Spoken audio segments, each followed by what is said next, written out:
This is talking about kitchen projects, part two, because I just talked for half an hour or so about various systems. Supply to the kitchen. We want to eat local foods. If we can grow it, all the better. We have a spreadsheet of every ingredient we use. We want to use each ingredient in the ideal way.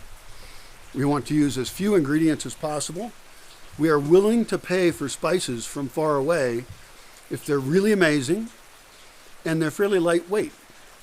Because ecologically, we don't want to have a lot of really heavy products. We don't want to pay for them to get transferred from somewhere else. We want to buy our potatoes that are grown right around here or right here. And we're experimenting with a lot of different kinds of plants. We particularly like perennials. We need to experiment more with food preservation. There should always be sauerkraut on the menu. As I talk about the kitchen, I can almost start to mention what's on the menu. But it's pretty simple food. It's easy to make. It's easy to eat. Ideally, doesn't produce really messy dishes, although there's various ways to handle that. A kitchen that, has hot water on tap for anybody who wants to have hot water. I think that should be a thing provided to the community, is that somebody can walk up with their thermos and have a spigot and be able to just pour hot water into it and walk off. I don't want people filling up 5-gallon buckets of hot water. But having a bottle refill station for cold water for drinking and a hot water one for people to be able to make their tea or do whatever they want. One thing is, this makes people much more comfortable because sometimes it's chilly here, right? And this should be something we offer maybe 24 hours a day. Probably we should plan, if we're going to plan for the kitchen to be running 24 hours a day, we should run it in a way that we can see how people use services in the place that they can get into.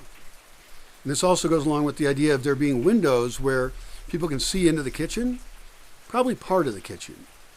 And there might be more performative parts or private parts. I don't know. It could be that we think of the one with the windows almost as an exhibition area where we could have people be on the other side of windows while we show them how we make bread. Now, this has to do with social distancing as well, that, we have glass between us. Of course, we might want a bread class as well, and we may want a different kitchen. This is a different kitchen project probably, that is an instructional kitchen, that is set up for instruction. And I don't really want to mix that with the main system. I think that having people come into a space, like come into the kitchen a bunch, bad idea. The only people that should be in a kitchen are people who are trained to be in the kitchen and use it correctly. The kitchen is the heart of everything. If the kitchen sucks, everything will suck. If the people making your food aren't happy, nobody's going to be happy. The kitchen has to be the most controlled place in the entire system, and it needs to be hygienic, absolutely hygienic, like restaurant standard. We gotta get there. I love the idea of people being able to see some of the food processed. That space right there for seeing the food process happen could be designed so that it was mainly for exhibition. Like, we're going to make sushi. I like the idea of people making their own food in different ways. And we've made sushi. We've had sushi parties. We could have pizza parties. This is a different kitchen if it's going to be people doing stuff. In other words, we need to build also, this is a different project, I guess, a kitchen that's public access and educational. And different parts of it probably. And then maybe things like barbecues. We mentioned the meat system we want to be separate. And so maybe places where meat eaters can take and cook their meat. And I can recommend good beef in town. Our rabbits, I'm not raising them right now because there's not enough people to eat them. But is a very ecological, excellent way to produce meat without the animal suffering much. Yeah, we kill the animal, we skin it, we have fur. It is not vegetarian or vegan.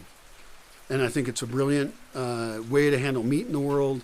They're soft on the land. They eat food that we can't eat. It is the perfect meat solution I know of. But I'm willing to have those systems be removed from the primary system so that our default food is vegetarian and easily possible for vegans to eat really healthy, hearty food anytime.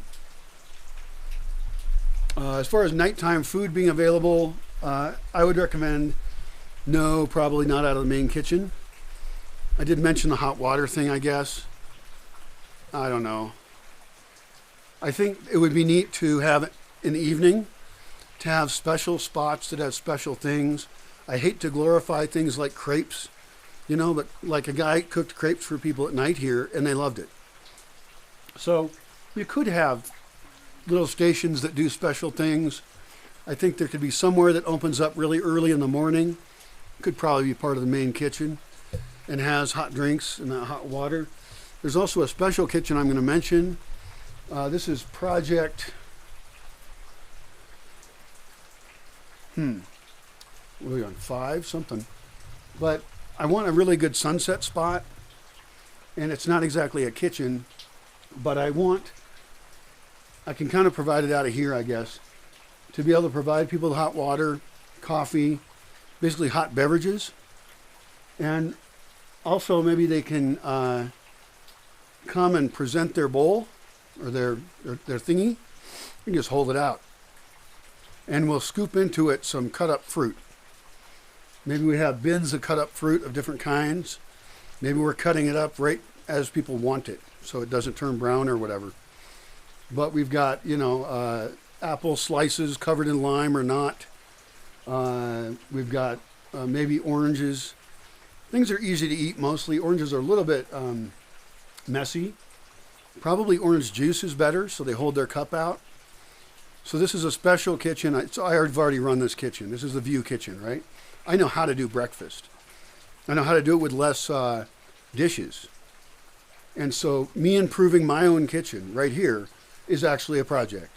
And that's actually probably priority number 1 because it's in use. Priority number 2 is the lodge. Or maybe number 1 is the lodge because this is functioning, but it's so messed up. I mean, lodge is great.